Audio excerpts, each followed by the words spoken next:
thought they were, I mean, not It's virtuals. And we're live hello. everywhere. I finally finished my makeup, everybody. As I was like coming in, I was talking about my lipstick and how I have to put it on, otherwise the trolls think I gave in to them. So, but anyway, super excited to be here, be back with a Democrat and Republican walk into a bar virtual edition. Everybody, I am your host, Dr. Cindy Banyai. Just wanted to preface things a little bit before we jump into this amazing conversation with my special guest here today. Just wanted to say shout out to our host, Christy McLaughlin, who had been with us for a while, like almost a year. She had some things go on in her life and unfortunately had to relocate out of Southwest Florida quite suddenly. And I just wanted to let everybody know that she is doing okay. She's doing well. She's settled up in a new life for herself and trying to get things going, and that we do wish her well and hope that someday she'll be ready to come back on the show with us. But without further ado, I want to introduce my friend, longtime friend, actually, like our kids, like we're itty bitty together, like back in the day, which I still can't believe they're not like preschool sized anymore. But I know. But so Amber Siebel is been an icon around Fort Myers for a super long time.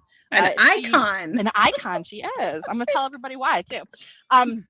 But she's grew up here and her family's been here for a long time. Her sister's quite cool too. I got a best-selling book that I have to read, but I've heard a lot of stories already, so but it looks really great. And Amber is we both started with our kids in Montessori. We were like the crunchy Montessori moms, and there's this kind of like cohort of us moms who all had our kids together, and like we all kind of went through the Montessori system and like navigating this world here. And then Amber was the LuLaRoe queen of Southwest Florida, if not Florida and the entire United States. And for those of you that are too young to remember the LuLaRoe thing, they were these like incredibly ridiculously patterned like clothes and leggings that I'm not gonna lie, they looked horrible for the most part on just about I still everybody, have so many especially me. pairs. I still do too, because I bought everybody's stock as they went out of business because they were super comfortable, okay, They're so but like not comfy. super figure flattering after you've had 3 kids. And but Amber was amazing at making every single woman I knew want these fucking leggings. And it's when I realized she was so incredibly brilliant at connecting with people and discussing things that are going on with us. She also had a moment of national fame leading a breastfeeding sit-in at a movie theater. And she started one of the most well-known local breweries here in Fort Myers. And if you've been there, you probably were brought in because of the work that she's done. So she's trying not to be like super bitter about it right now. But I want to give her the kudos because it's amazing what she had done in that space, especially during COVID and moving forward. So fast forward to what friggin' year is it now? 2026. Here we are. Yeah, here we are.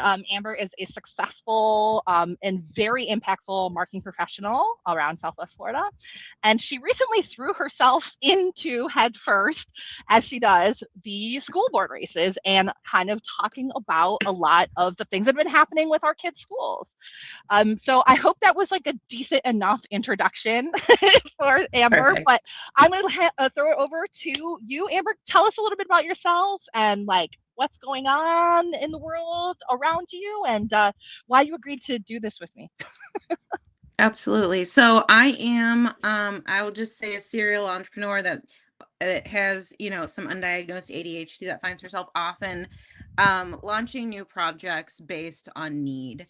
While I did not start that brewery, so I just want to correct you there, I did find myself inside a downtown Fort Myers brewery doing a lot of community advocacy. Like Cindy said, I am born and raised in Florida. In Fort Myers, actually. So I have a huge interest in the community's success, and I've hosted a lot of different events around it. Had a couple different businesses and have done marketing basically my entire career. So that's that. A friend got me involved in the The school district drama is what I'll say, and we together launched a page called Parents for Transparency, which has just kind of taken off. Yeah, totally. Not purposely. It was literally like, we're gonna try and get these board members out that are the problem. Turns out the problem is not just the board member. There's a lot of problems. Yeah. The whole system is a problem, I think, Yep. is the conclusion that I'm coming to. So yeah, that's me, and that's it.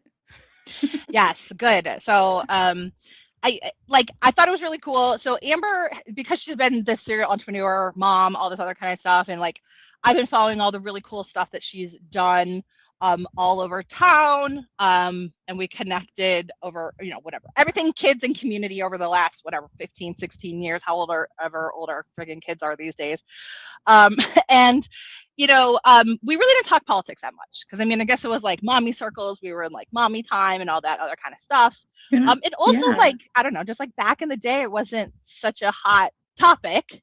By the way, Jessica Cosden also had her kids at the same school at the same time, who was a former Cape Coral City Councilwoman. So she was kind of the first one, but even still, it was like, ooh, she's running for city council. Like that's pretty cool, right? And First of all, Amber's here, by the way, in respect as in the capacity as the Republican side of this debate. So let me make that clear because I think that she was getting a bit of heat online because of this weird political and partisan tribalism that there is, saying that she was not actually a Republican because she was talking with people who were either nonpartisan and Democrats or whatever. But she's filling in the role here as the Republican for the conversations that we're going to have today. And I am, of course, your Democrat, the local big mouth Democrat. And wanted to talk about that. So talk about that part for us a little bit here, Amber, like about your political journey, your partisanship, because I know that you wanted some time, you wanted to clarify for folks, but I think you also wanted to like, I don't know, just talk about yourself in the space that you've found yourself in our community recently. Yeah, so I've been registered Republican since I could vote. And I don't I don't know. I've not always been super politically aware. Like it's just not something that I've ever found myself wanting to be involved in. And so, I'll qualify it with that. So whatever kind of, half-ass Republican or whatever people want to call me. Um, that's sort of where I'm at on it. But I think, my biggest sort of reasoning for registering Republican and maintaining with it all of these years has been, the whole fiscal responsibility thing that was supposed to come with that.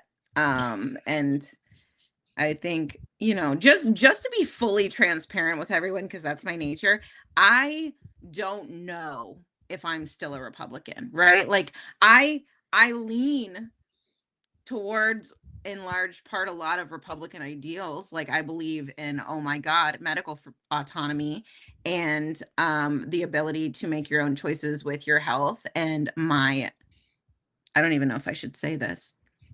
I'm like, should I say this? Say it.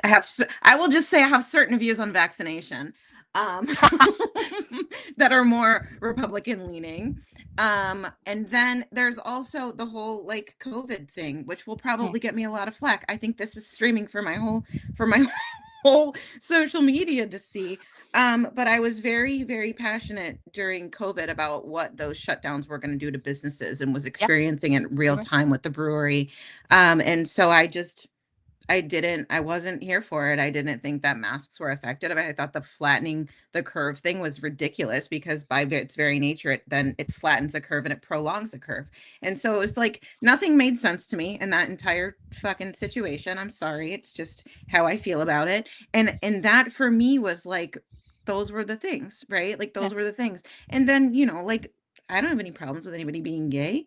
Am I religious? I'm spiritual. I believe in God. I don't really believe in like, oh, we need to tell everyone how to be, or like someone's going to indoctrinate my kids in a school. Like, I don't know. I don't really think that's a thing. But yeah, that's unless kind you of go to a that's religious where, school, then that's kind of part of what you're paying for. yeah, like that's the whole point. Although I sent no, I don't know what I'm like, what do I want to talk about on this? What do I not want to talk about on this? Like, All right, shall I we'll, say we'll this to my entire following? I'm gonna save you on that one so you don't keep revealing too much before you've thought about what you want to say. I will say it like this. Okay. Throughout the time that we've known each other and our kids have been around and we've been doing different stuff all over the community, I have always, I mean, I definitely, knew that you were pro small business, which I am too. Like I'm a small business owner as well, like different types of businesses, but like was always about like supporting small businesses. But I think the only political conversation you and I ever really actually had, like probably prior to this podcast, was it was about the student loan debt relief stuff. And there was like a fairness thing, and there was all that other kind of stuff. And I think it was like online. It wasn't even a super big deal, but I think it was like literally like the only time that we ever had that conversation about it. And I think it was even on somebody else's page. I don't know what we were doing, but it was definitely like you were like, oh, it's not, it should be fair if somebody gets debt relief, like some other people shouldn't, right? Like that was kind of the situation. But I think that was it, really. Yeah, I don't think we've ever really got, I have found over the years, like I was vegan for a long time. Okay. So I know Right. what aggressive, like pushing your views onto other people looks like. Okay. I'm very good at it. But, I think I've reeled it in, significantly. And I don't know that I've ever really been too into discussing political stuff just because like, I know I'm in marketing, so it's like I don't want to piss everyone off, but like in some things I get really heated about and I get really intense about it. I'm like, I really feel this is a thing. So I don't know. Yeah. But I do feel like you are a really great example of just a regular mom, business owner kind of person going about your life. And I think as we were like kind of setting this up too, I'm like, listen, I don't expect everybody to be like me, who had been like taking notes at CNN since age 12, like knew that they were going to be in politics. Like I definitely know that I am on like the opposite side of the world when it comes to most people, because I always found it really interesting. Like I wanted to know about policy and people and all that stuff. So I chose it as like my career, right? And I definitely know that other people aren't like that. That's probably also why I don't push the political conversation unless we're like in a space, right? But what I had known, especially as I'm watching all these different discussions and issues, because also as somebody with undiagnosed neurodivergence as well, my whole thing is I'm always like, first of all, I'm doing 10,000 things like you. And then I'm always like trying to figure other people out, right? Like I want to know what they're thinking, why they're thinking. Like I want to get down to like the root cause of things so I can like be more effective or helpful or whatever, right? And so I was always had seen, especially again over the last 15, 16 years, where there's been significant political shifts, by the way, right? In terms of who goes where. I always saw you in that like the Maha space, right? So whereas like you've been very involved in the health stuff, right? Like you said, you were vegan, you had It was. the brewery company that was whatever organic and like non-alcoholic, that you were always, and the health, the fitness stuff, you were always into that stuff. So you were in that space. And then the anti-vax thing was by the way, it started out as a left-wing thing and then it kind of crossed over. And that was my point, is like at some point in the last 15 years, it was somewhere like a little bit before, maybe during and after COVID, whereas like all those crunchy moms that were worried about what was in vaccines and food and stuff that they were giving their kids shifted over, maybe from left wing to, I almost never look at it like a spectrum like this, but it's more like this, right? It was really like Mm-hmm. everybody was right here. And if you were just a little bit over here, you were still a Democrat. And if you went over this way, you were still a Republican, right? And so Yeah. I kind of like had watched you as like one of my friends and people that I knew that was in that space trying to figure out like, okay, like, so how do we get people who are thinking this way to understand this issue better, right? That was my driving thing around it. Mm-hmm. But I was in that space too. Like I didn't I came back to the United States, it was like bombarded with the vaccines and all that kind of stuff. I'd moved from Japan, which had like a different vibe about things. And so I was in that space with a lot of folks, right? I didn't do the full vaccine schedule because I was worried about whatever 16 shots in a baby or something. But luckily for me, I found a really great healthcare provider and doctor who really like talked me through it, but not everybody had that, right? So anyway, that's what I'm saying. I'm just kind of reflecting to you what I had noticed about you in our political journey here. Yeah. But I think your voice had always been really important on that because you weren't strictly a partisan person. You were just a person living your life, and these were the things that were important to you, and I always appreciated that. So I don't know if you have any Yeah. response to that, or if you're just like, yeah. I mean, no, it's hard because I feel very strongly that informed choice is very, very important. And so if you can't hope, I know that people get really, really caught up in like herd immunity and all these kinds of things. And I don't want to turn this into a vaccine topic because especially your TikTok audience is going to lose their minds. but but I think that you don't know people's health. You cannot blanketly say this is the best thing for everyone, including not vaccinating, right? You can't, if someone doesn't have adequate access to nutritious food and the ability to have supplements and care for themselves, then maybe a vaccine is a better choice for them. And so really I've always just been sort of pro informed choice Yeah, and the ability to have those choices. And then, and choices. it's for me, at least during the pandemic, and I don't really know where it was at before then because I was far less politically aware even than I am now back then, for yeah, those choices. But yeah, I think I'm kind of, like I believe in guns. I don't necessarily believe in gun control, but I think something, I believe in reproductive rights. I believe in people choosing to love whoever they want to love. And if you raise your children right, then no one can be, told who your kids are going to become or whatever. Um, so I don't know. I'm just like generally like freedom. Yeah, In yeah, freedom. general. Exactly. 100% freedom. So that's what's funny. And you see the comment here from Chris, who's watching online. Hi to everybody who's watching us online or who will be watching us later. But yeah, Chris says, well, if you go so far left, you get your guns back. Same thing on vaccines. And that's exactly what I'm trying to lay out here is there's a lot of folks, just like there were a lot of like Bernie to Trump voters, right? After, the 2016 election or during the 2016 election, because of that freedom factor in it. Anyway, that I just wanted to lay that as like the groundwork and also allow Amber some time to talk a little bit about where she is in her political space. We've already established that I'm like an unabashed political nerd. And but I thought it was important for us to gather together and talk a little bit about what has been going on in Southwest Florida, what we think would or could or should happen in the upcoming election, um, and yeah, and like, what else can we do as regular folks around this town to make our community better? So, um, do you want to dive into a little bit on the school board, or do you want to give your like brutal rundown as to who you think is not going to win in this town, like you told me about? Oh God. I don't know. I'm not no longer focusing on the school board because after watching, I have looked at a lot of different recordings.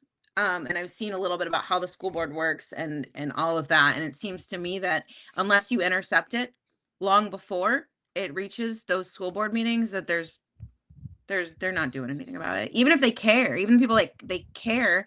And I don't even know, I don't think the people that care are strong-willed enough to make enough of an impact and hold things accountable because from my understanding both the school board and the school district have attorneys separately. Mhm. Is that true?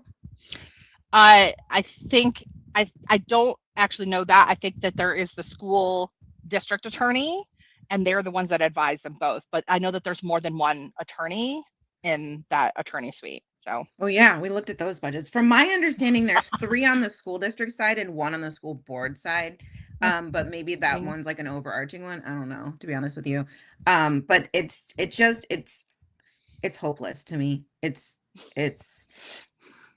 I don't want to call it rubber stamping, but it's not even rubber stamping because it's like there's just no, it's it's like very difficult. yeah. It, okay, Denise so let's Carlin's roll word it is back. law. Tell us a little bit about what you found and what the Parents for Transparency was talking about in the lead up to the election. How long are we here? Okay, give me like a summary, like 60,000 foot view. I know I some of the found highlights were that like the the budget district, gaps and stuff like that. yeah, yeah. So the district has a liability nightmare on their hands. Okay. I'm not officially a legal person or anything, but I know enough about laws and people's rights to know that if I were an ESE parent, that I would band together with other ESE parents and get an attorney. Okay. That's all I'm going to say about that, because like, I don't know. There's a lot of things going on inside schools. There's a lot of untruths. There's a lot of compliance issues. There's, if someone can sue someone over a website not being ADA compliant, where else can that, translate to, is all I'll say about that. There's what I'm digging into right now is this whole, why don't they want to continue the half penny tax if they're running such a deficit? Why has Carlin told everyone that they're not going for the half penny tax through 2028 when it expires?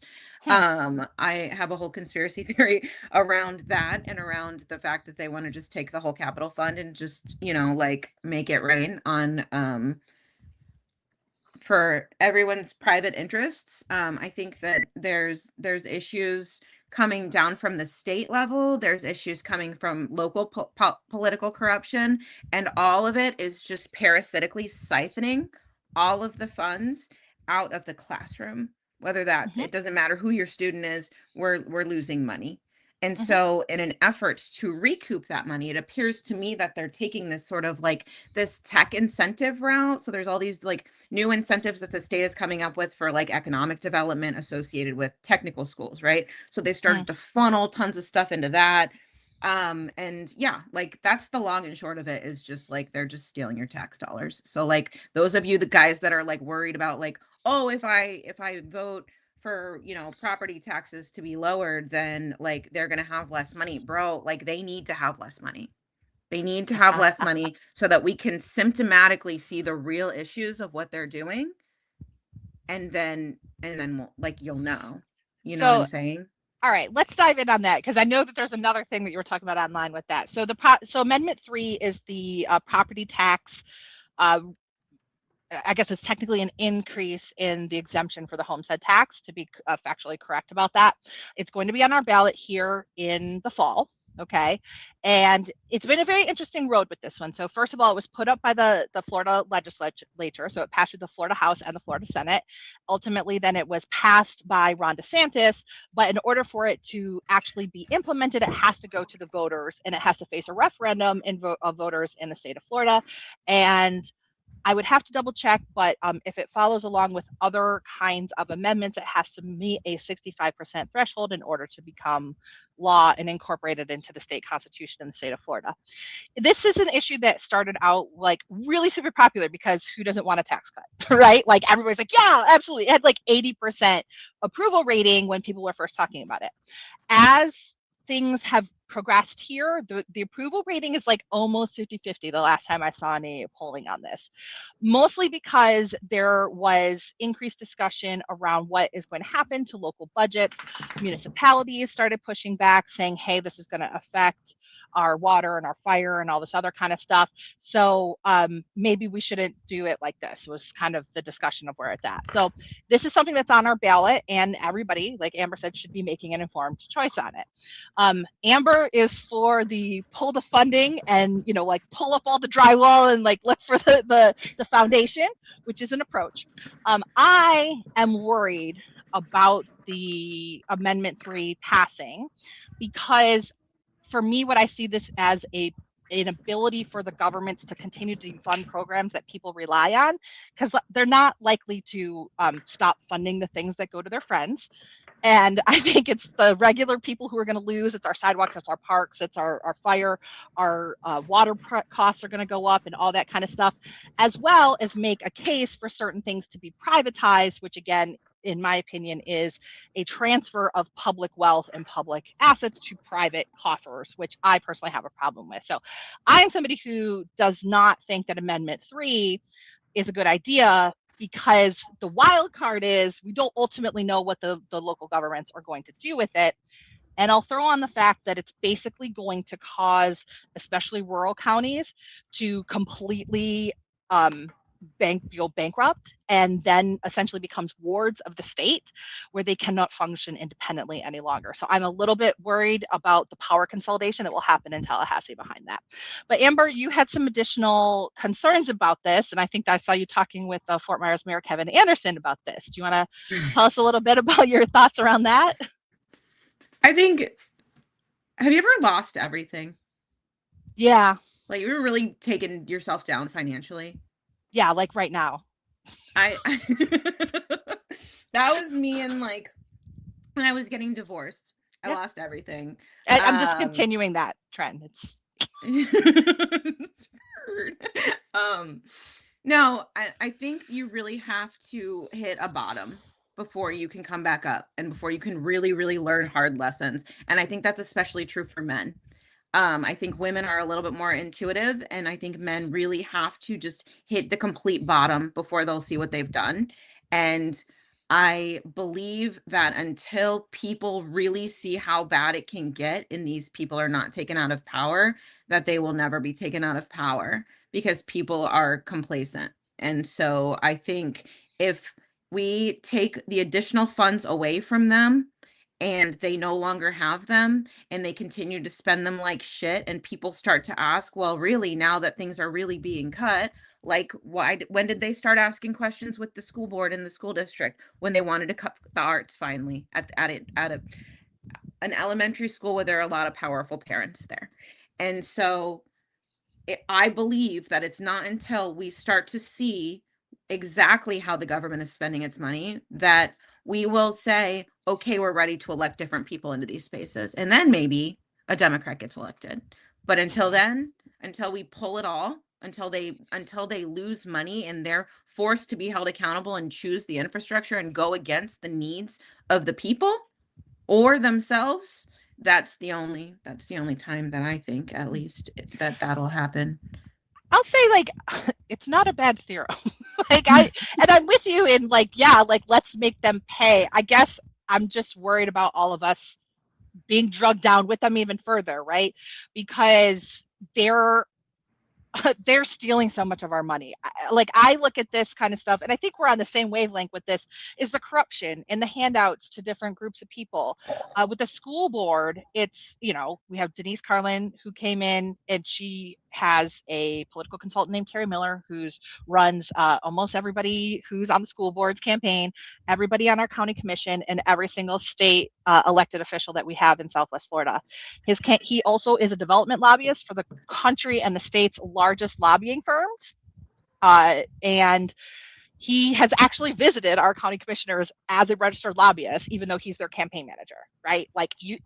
And by the way, for those of you that don't realize, like people in office, the campaigns never stop when you're in office. Okay. So like you just are trying to get reelected constantly. So it's not like you're like, oh, I'll see you in 4 years, like when my term is up. No, like your campaign manager runs your political life, until you fire them. So this person has a lot of control and power over that. And we saw in the school district, a Ballard Partners get I forget, it was like a $200,000 a year lobbying contract, despite the fact that we already had lobbyists in Tallahassee. We saw campaign staffers for Terry Miller be hired into Denise Carlin's office and other places in the administration with six-figure jobs. And that just right there should send everybody through the roof. So I don't know if you Yeah. want to talk a little bit about the corruption that you've seen. So today, I'm always finding corruption. It's the really cool thing about establishing the level of trust that we've established between the teachers and the parents and just like everyone that's in the DMs for Parents for Transparency is that it enables us the ability to go investigate things that aren't being told publicly because teachers are afraid of retribution, right? Yeah. So currently, I am just going to show my cards on here. I am on a rabbit hole about air conditioning contracts. Okay. And I know this sounds super boring, but I'm seeing a lot of money being given to a private equity air conditioning contractor prior to work being done, that has passed through a few different owners, but is now owned in a portfolio of a $330 billion private equity holder out of Abu Dhabi. Hmm. That's who we awarded millions of dollars to. Like, just so you're aware. and and that's just one, right? Like that's just so let me just, because I haven't seen the air conditioning one, I'm not gonna lie. but that's No, I one. haven't posted about it yet. these public procurements that happen, and even though sometimes they'll be like, oh, they're the low bid or blah blah blah. I mean, we gave a low bid contract to our county commissioner's company to demolish the city of Palms Park.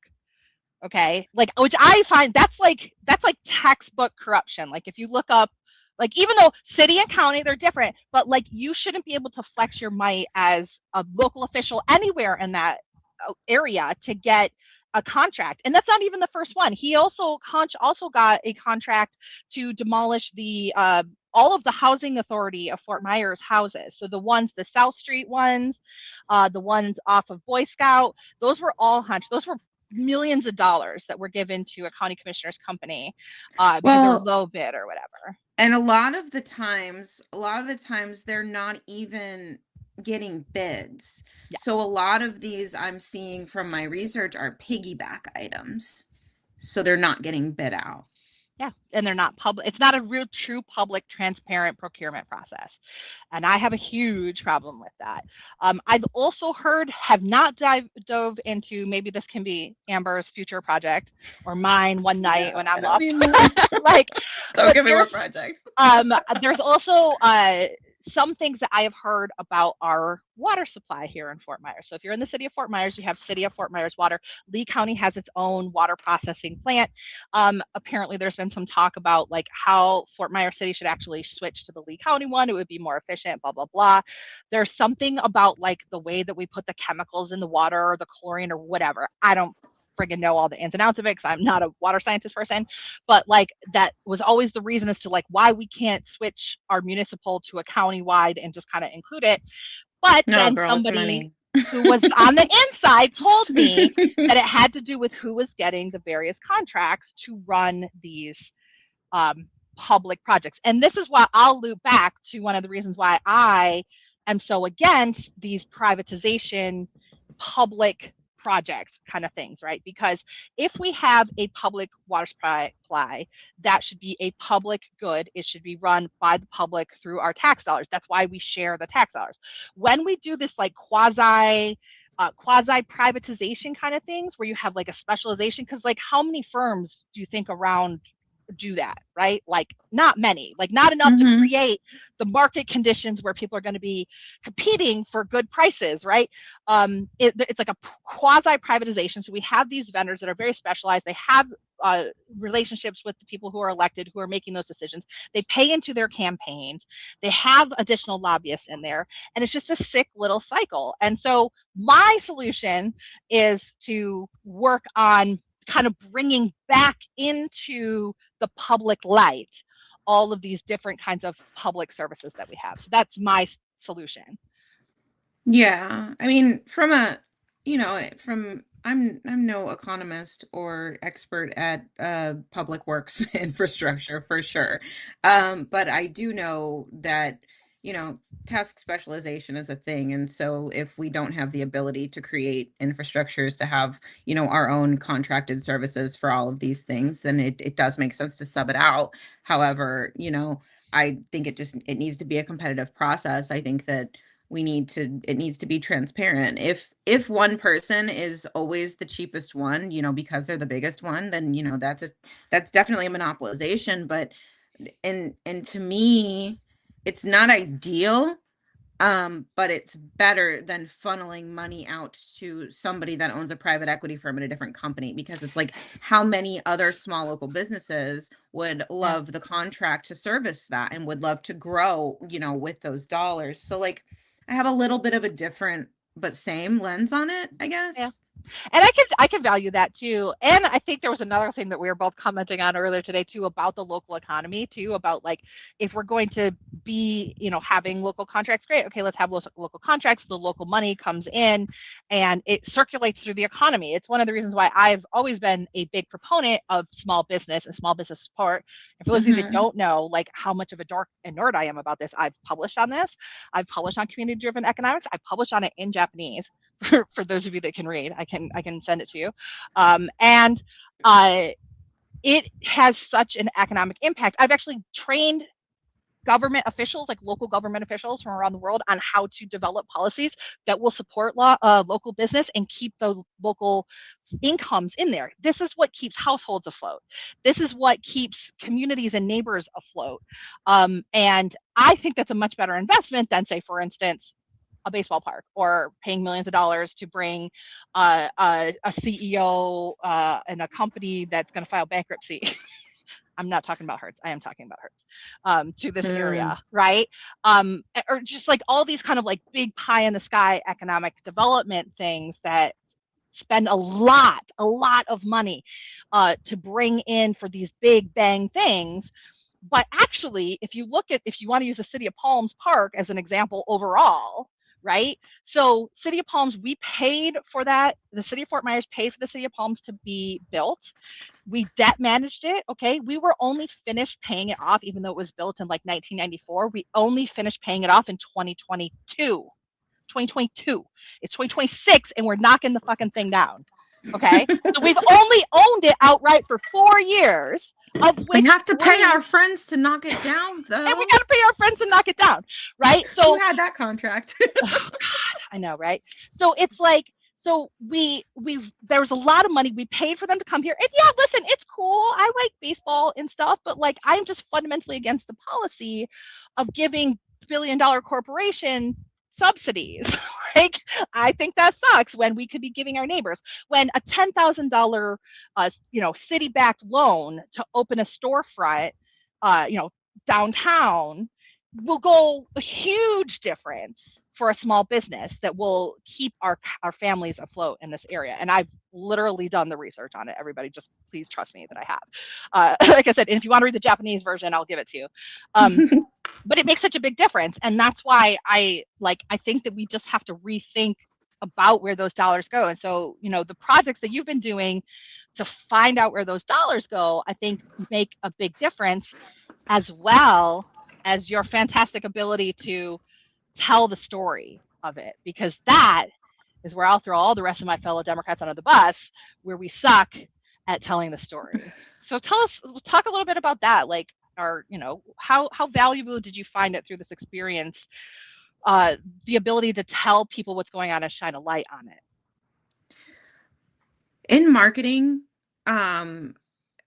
this is going to be cliche because how many Instagram reels are all about this, but marketing is storytelling, and you cannot persuade anyone of anything unless you weave a story around it. We are just lucky in that as lucky as you could be to have a bunch of shit show stories thrown into your inbox. We had the stories, the stories that are going to pull on people's heartstrings are there because the issues are real. And so it was a matter of taking those stories and putting them in front of people in a way that wasn't like, oh, well, this teacher's just complaining, or where someone in the powers that be couldn't basically discredit it, right? Because we were getting so many of them, we could pull together the information, synthesize it, and be like, this is not isolated. This is a trend. Like, this is a real thing.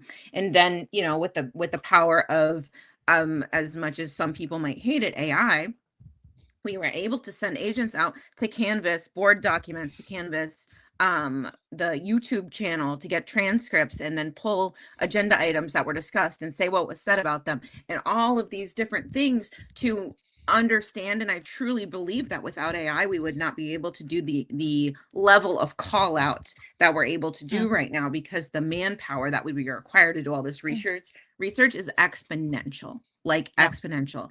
And so that's kind of, I guess, like where it came from. And when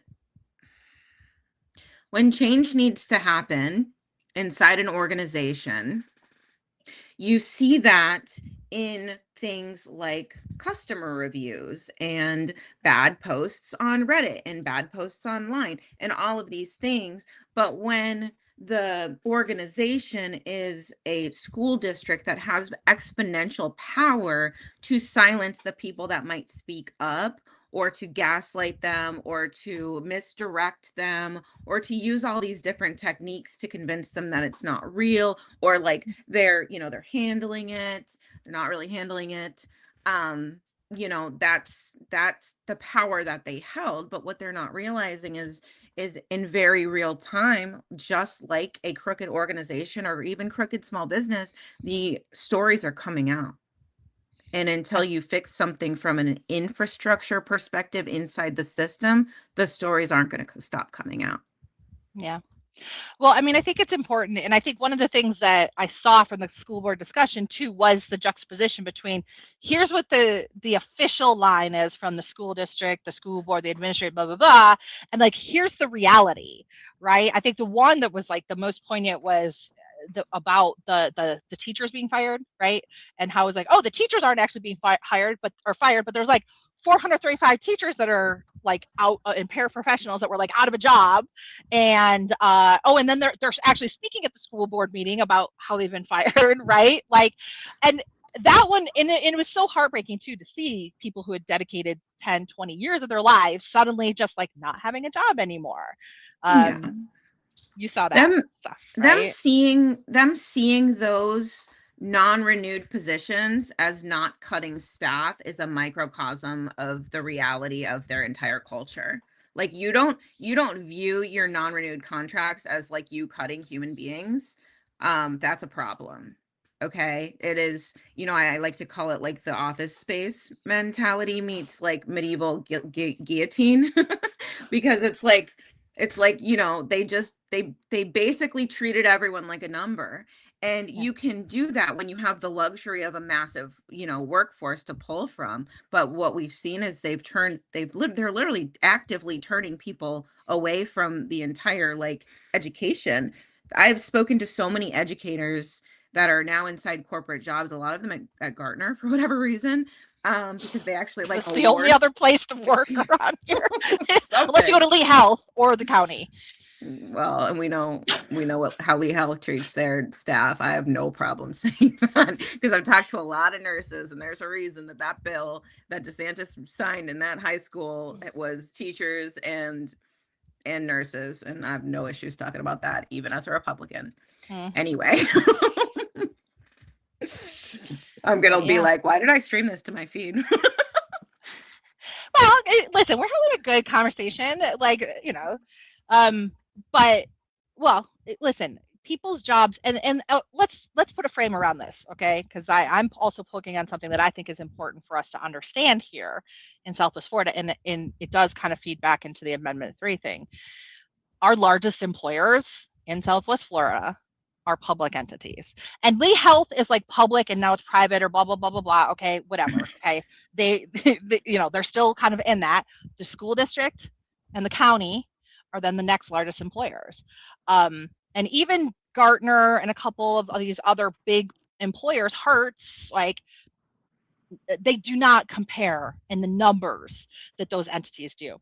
So if we actually pass, right, the property tax exemption, we are going to see job losses here, and um, and not the ones that we want. Like, they're not going to fire the city and the county manager who make six figures. Okay, it's going to be the extra lifeguard at the pool. It's going to be the person that's maintaining the parks. Those are the people who are going to be cut, because that's always who pays the burden on this. Unfortunately, the cuts aren't going to come with a caveat that said, hey, how about you get rid of the people who were hired because they were friends of the mayor, or whatever. Like, it's going to be the regular folks who are working hard for a living who are going to pay the price. And so that's the other reason why I'm just very concerned about what may happen with Amendment 3, although it may expedite Amber's theory of pain. Yeah. I mean, so I continue to be reminded of a couple quotes in some interviews that I did. And one is a local teacher, and she said that public education is like the canary in the coal mine. And that has stuck with me ever since I did that interview with her. And I'm like, maybe the canaries just need to die. Like, that might sound callous and shitty, but it's like, I don't know. No one it doesn't matter what you show people, it seems like. And maybe I'm jaded at this point because I'm just so frustrated with the amount of work and exposure that we did with Parents for Transparency and just watching nothing happen politically, like in the election, and people not showing up to vote. Like, yeah, we got 5% more voters, but you're telling me only 30% of voters could show up to like make a difference. It's not going to be until they rip these phones from people's hands because they no longer have internet services that they're going to come out and vote. And I hate to say that, but it's like people are sleeping. They're just sleeping. Okay. And in my opinion, they're only sleeping on, I mean, they're sleeping on everything, right? I also will say that there's a significant amount of people who are, it's like, they're purposefully like unplugging, right? It's hard. And I think it's complicated stuff, and there's lying. You're being lied to by people who you should trust. So we have trust issues, and I know that I want you to weigh in on that as well. But I like, yeah, I do feel frustrated like you. Like, I don't know how we're going to get through it, except for to try to get different leadership in and get different types of people in who are willing to call out these different things. But we are in a huge amount of trouble because we just keep electing or allowing to be elected these people who are literally on the take, right? And everybody else is just trying to survive, frankly, I think. And it's tough. It's really tough. And I can say that too as somebody who's like runs, this is my fourth, fifth election now, trying to get people to care about anything. It's the reason I have the no shit campaign, right? The reason my campaign is the no shit campaign is because I could not believe that we have the equivalent of raw sewage running through Fort Myers High School, running through the McGregor corridor, and nobody fucking cares. And it's not been like for one day or a year or 6. It's been like 10 fucking years. It's been longer than that. Since I've moved here, people are like, oh, the water quality. And I was just like, how in the fuck are we even living in this world where we have actual shit running through the river, through our neighborhoods that our kids are playing in, and nobody fucking cares? I was kind of, I talk about it as the no shit campaign because, like, I think it was the scientists, and it was confusing people, and they weren't sure it was shit. And so I'm like, listen, I'm just going to tell everybody it's shit, and like maybe somebody will care. But like, if you literally don't care that your kids are wallowing shit, like, I really don't know what the fuck else to do. So actually, this is really interesting. I spent a significant period of when I first launched my marketing agency working with Cruise Environmental, who's a septic contractor. And Bob Himshoot is a good old Fort Myers man, really cool guy, definitely a Republican. But I wrote for him for a long time, and I learned so much about wastewater, about public municipal like infrastructure, about septic systems, about wells, about all of that stuff. And it is absolutely wild what just mismanagement happens with the wastewater. The EPA even allows a certain amount of effluent, which is like partially treated wastewater, to go in there. And then all the time, lift stations are malfunctioning at the municipalities because they've got so many people connected, but they can't manage the infrastructure properly. So everything just breaks. And then forget a freaking massive hurricane, it's done. Yeah, right. So, and then it's all gone.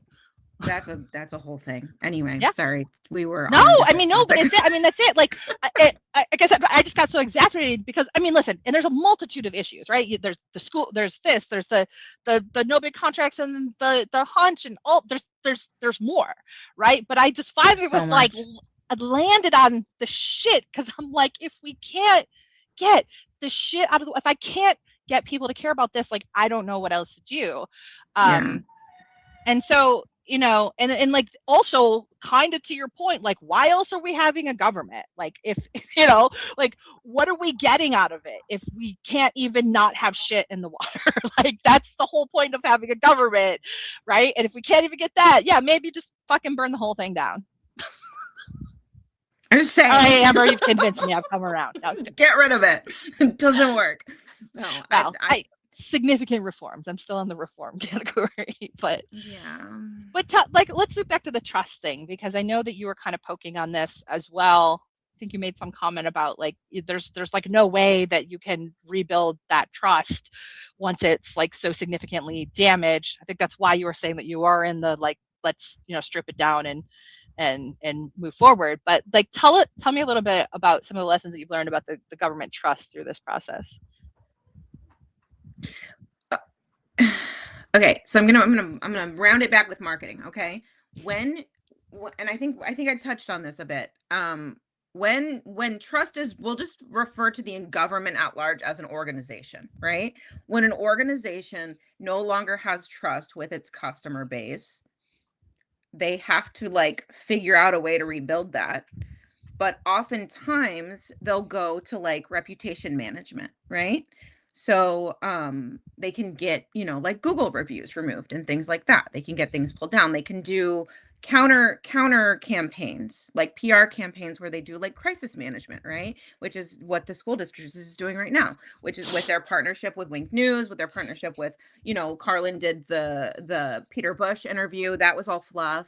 Peter Bush, literally, I talked to him. He insisted it wasn't fluff. He wanted to investigate something. Nothing came of his other investigation of all the resources that I sent him. No offense, Peter Bush, if you're seeing this, but like, do your job as a reporter, right? Like, let's just do that. Sorry, I have, I'm gonna I'm just not gonna say anything no, about. don't, because you probably have something more to lose as a politician. And this is why. This is why I won't be a politician, because I don't want to ever be in anybody's fucking pockets. I want to be able to say what I want, and that is the truth. That is accurate information. Anyway, but back to trust. They run these initiatives, right? So the school board, the school district, for example, I keep saying school board.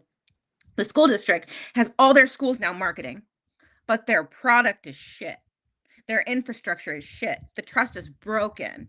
It is less expensive for them to shift the infrastructure and rebuild the trust with the teachers, but they're so committed to their bullshit that they're like, they're all in. Because if they admit Yeah. anything's wrong, then like, oh, what's the liability? Who can't we feed over here? Who can't we feed over there? And like, they're just fucked. And So in public that's the issue with the administration, entire. this is Sorry. called institutional capture. Is that what that's called? I don't know what Yeah. it's called. No, there's a technical term for it, but it's so like it's the problem that you're describing, right? Is like again, but it's just how business versus government speak, right? It's like, okay, so there's all these problems, and then you get a leader, and then sometimes they'll even bring like new leaders in to fix it or whatever, but then they see, and then it's like they have relationships, and then they end up kind of like covering for it, and nothing ever gets changed because they get kind of like captured in by the bureaucracy and the institution itself. It's a different puppet in the puppet show. Yeah. And I call it trickle up politics. Well, I was just thinking like maybe they could just rebrand. That's another thing that companies do when everything's so fucked. Start a new country. Just Throughout this one. I don't know if that's gonna work with this one, but um, so good. So we got about 5 minutes left today. Anything else? Any other messages that you want to like send out to folks here today across Southwest Florida about your experience or your views or how shitty everybody is? That Anne Frank quote I posted it the other day about, in spite of everything, I still believe, then in the middle of Nazi Germany, Anne Frank is, getting captured and is like, I still believe that people are good at heart. And like, I'm always going to be idealist, right? I'm always going to believe that you can appeal to somebody inside something to make change. And I'm always going to believe that no matter how far off we are, Democrats, Republicans, whatever, that eventually we are all going to come to the same understanding, which is these people and this system is not working for the people that it was designed for. And so I hope that no matter what your party is, that you can start to look around you and you can start to almost do something crazy and cross lines to vote for people that genuinely have the best interests of people at heart. And hopefully that's true, right? Hopefully we don't have to tear down the entire government and just become anarchists and like in order to like rebuild society or whatever. But like I really believe that. And so I hope for Southwest Florida that you guys really start looking at the numbers behind these candidates and all of the things that other people are posting, and not see it as party, but see it as interest. Yeah, I think that's it. Yeah, I love that message. Because I agree too. And I think that I got into all of this, even like I was perfectly fine in the nonprofit world too, like helping orgs and all that kind of stuff, which I did for like 15 years here, until I kept running up against bad policy and nepotism and like no bid contracts to your buddy, money being wasted over here, and and people who didn't know anything, people who got elected and like literally didn't even know what their job was. And I was just like, why? Why? And this was like even like before the really hyper partisan time that we're in now. But it's one of the reasons why I ended up coming into politics, because I realized like all of the people who are doing good work running different nonprofits. If you're working with kids, or like Family Initiative in Cape Coral that works with, you know, kids who are autistic and on the spectrum and stuff like that. Like people who genuinely care about what they're doing. And seeing roadblocks put up for them, and unnecessarily, right? Like, and money not going to people doing good work, but money going to orgs because one of the county commissioners is on their board, right? Like stuff like that was driving me bananas, because I was an evaluation person. Efficiency, effectiveness, that was my world. That's what I did. And actually that's why like I'm all about like the Doge and all that kind of stuff too. Like I'm like, let's make things efficient, but let's make it work. Like that's Mm-hmm. the end game for me. Like let's make it work. Like not this like, you know, we're going to cut a bunch of money over here in programs, and then we're going to cover everything in gold over here. Right? Because like, wait a minute. We're supposed to be saving money, right? Like we're going to save money. Let's save money. Let's do it properly. But I also, I am not quite at the nihilist burn it place down yet. Close, very close. But like, I do want it to be like I want people to not. I want the people and the families not to hurt. I don't mind if the politicians hurt. I don't mind if they crash out, but like I don't want the people in our communities to have more shit. Yeah. Right? That's the thing Yeah. for me. That's the problem, is that those things, they cut, people that don't have the resources first. So, and that's hard for me to have in my perspective, as someone who's always like, I've always handled my own shit, and but not everyone is me. And that's definitely something that I respect about Democrats, is they definitely have a wider lens to be able to care for everyone, more than I think a lot of Republicans do. I don't know that they have that same sort of like deep empathy to understand multiple perspectives. So yeah, that. It's hard. It's complex too. I mean, it's like I know people like some people land on that empathy thing as like in the, and there probably is some study that shows differing levels of empathy in people who vote certain ways. That may be the case. But something I read recently, that kind of feeds into this as well, is about the complexity of things. And so when things are super complex, and listen, if you're out living your life and running your business and take care of your kids, like no one expects you to understand the complexities of addiction and homelessness, right? Like unless you're working in that area, right? And so it's so easy to be like, man, those people suck, and they're difficult folks. Like as somebody who has worked in both recovery and homelessness, right? Like I'm telling you, it's some of the most difficult populations of people to work with. But in order to be effective in that space, you have to believe that everybody is worthy of fundamental human dignity, right? And so it's that piece. And even if you don't understand all the complexity of it, you can at least land in that space as like, hey, let's at least treat people like people. And but there was a significant rejection of the complexity of things. And so as our lives became increasingly complex, and as the issues that plague our communities became increasingly complex, people started shutting it out. Just like, I don't care why people are homeless. I don't care why they have addiction. I don't care about the school district. I have to focus on me and my life right here, right? It's overwhelming, and it's a lot. Yeah. And so like I say that too, because like I don't want anybody to think that it's just like that I, especially me as like the biggest mouth Democrat in the region, like I just think that all Republicans lack empathy. That's not the case. It's almost like it's like a burnout kind of thing as well, right? It's like, 100%. yeah, we like burn out in terms of what we can care about. And listen, and a lot of the Democrats in the space too are there because we're all facing that.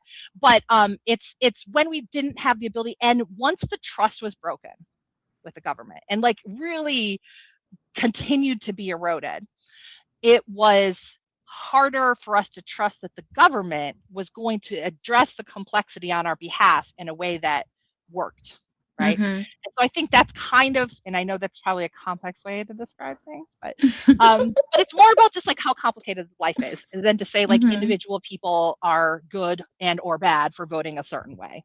No, of course not. It's so much more than that.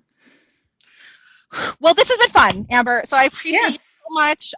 I like, you know, like I said, been a super fan of yours for so many years, and like always, you know, I think we even were like chatting about this at one point, but it's like I wish that there was like I had like more time and money to like hang out and do cool things with cool people like Amber. And just like, but unfortunately as moms and all this stuff, like we have to find the creases where we can you know, do these things together. But I just appreciate spending a bit of time today to talk about some of these things. Appreciate the work that you had done in the community Thank you. advocacy space. And you know, I want these kids to stop getting older and bigger. They're so big. So big. You got to understand, especially her, like she had both of her little ones. All of ours were like, they were babies. They were They're toddlers. babies. Yeah, diapers. Okay, stuff Yeah. like that. So it's been a road. So thank you, Amber. Any final words before we close out today? Nope. Start giving a fuck.